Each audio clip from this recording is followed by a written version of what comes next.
Son las 10 de la noche, las 9 en Canarias.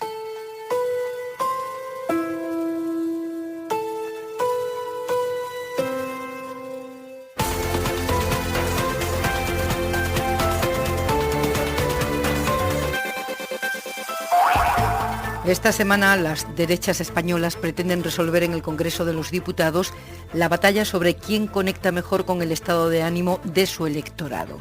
La moción de censura de Vox no tiene ninguna posibilidad de prosperar. Se la presenta a Sánchez, pero a quien examina es a Casado. Se gastarán energía y recursos en una puesta en escena que no tiene más objeto que la pelea de dos partidos por la hegemonía entre su clientela.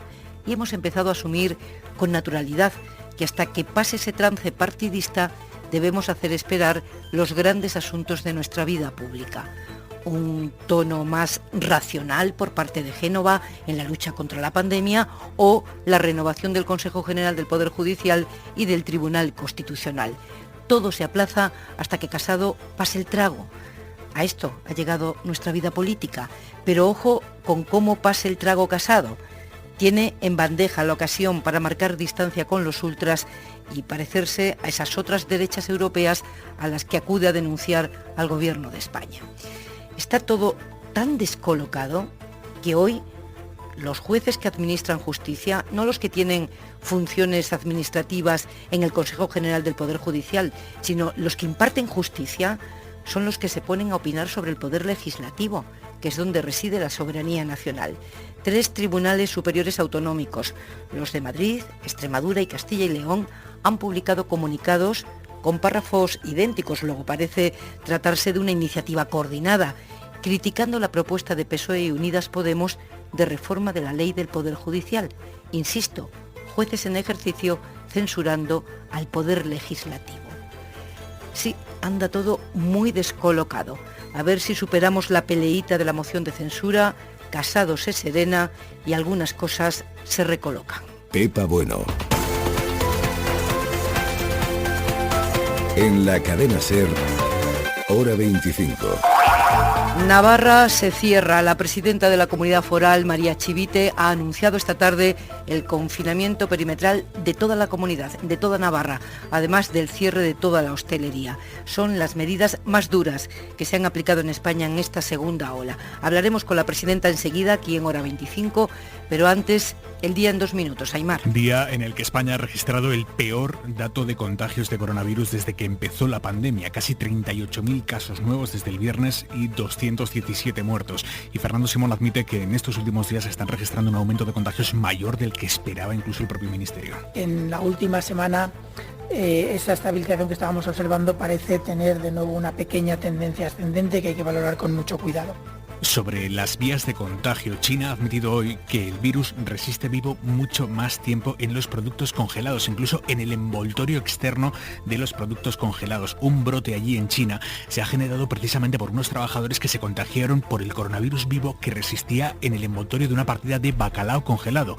Y eso implica que el virus puede usar los productos refrigerados como portadores a larga distancia.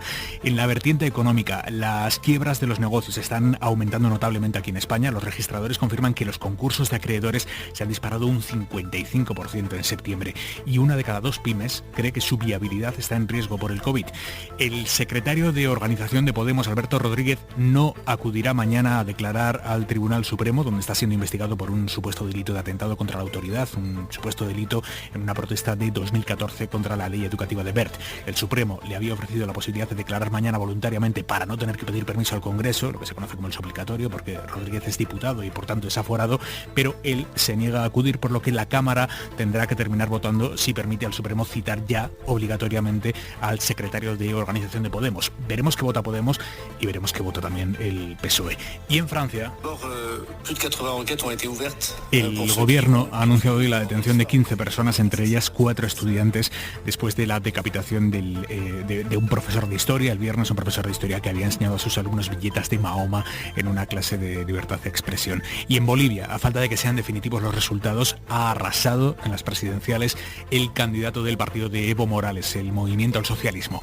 Ya en la primera vuelta el resultado ha sido tan abrumador que no hará falta una segunda, y esto pone aún más en cuestión la tesis del supuesto fraude de Evo Morales hace un año, tesis con la que la derecha intentó legitimar el golpe por la que ha estado un año ocupando el poder y por el que el propio Morales fue expulsado de su país.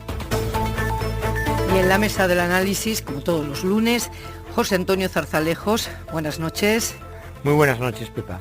Lucía Méndez, ¿cómo estás? Buenas noches. Hola, Pepa, muy buenas noches. Y Enrique Juliana, buenas noches. Muy buenas noches. Y en la contra de Hora 25...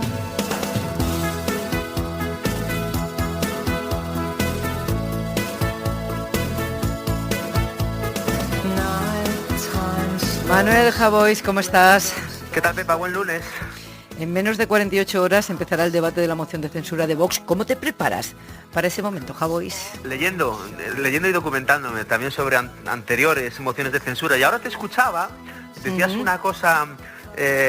iba a decir muy inteligente, pero va a sonar a peloteo, que la utilización del Parlamento, ¿no?, para dirimir la disputa hegemónica del hemisferio ideológico derecho y de la política. Y yo pensaba que no solo eso, creo que lo que se está decidiendo, y es una decisión muy estratégicamente acertada de Vox, Vox ha decidido que su famoso término derechita cobarde se someta a votación.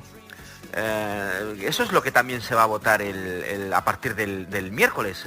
Después de tantas acusaciones con el término por arriba y por abajo, de repente va a salir, va a interpelar al Partido Popular para que se decida sobre él. Hoy ha dicho, por eso te decía también leyendo, hoy leía a Iván Espinosa de los Monteros decir una cosa muy inteligente. Dice que gente de casi todos los partidos querrían votar la moción de censura.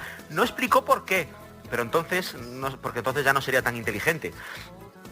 Además de someter ese término a votación, la moción de censura, no sé si habrá contado con esto Vox, será también un plebiscito sobre la simpatía que despierta en el Congreso, sobre esos diputados a los que se refiere Espinosa de los Monteros, que compartiendo buena parte de su ideología y una oposición frontal y hostil como no se ha visto nunca a Pedro Sánchez, prefieren no votar contra él antes que ponerse del lado de Vox. Eso también saldrá a votación.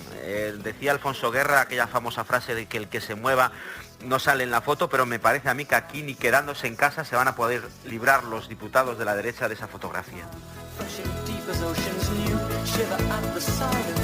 ¿Te has dado cuenta? Has dicho Fox cuando querías decir Vox. Sí, pues se me ha escapado. Un beso, hasta mañana. Un beso muy grande, Pepa, chao. Adiós.